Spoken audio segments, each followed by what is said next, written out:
What's up my Jinsolizans? Welcome back to my YouTube channel. In this video, we're going to have our simple life hack.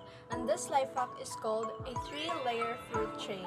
So, without further ado, let's begin to make our 3-layer fruit tray, a simple life hack.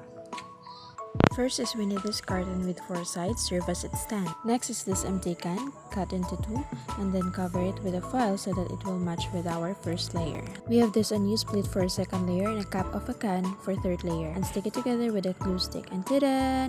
Our 3-layer fruit tray. Now we can put our fruits and vegetables also to be organized in our tray and not just piled up in a basket. From this to this. This will help our fruits and vegetables to be organized and clean. So that's it for today's video, guys. I hope you enjoy and you like my simple life hack, my 3-layer fruit tray. So what are you waiting for? Make yours now! Bye!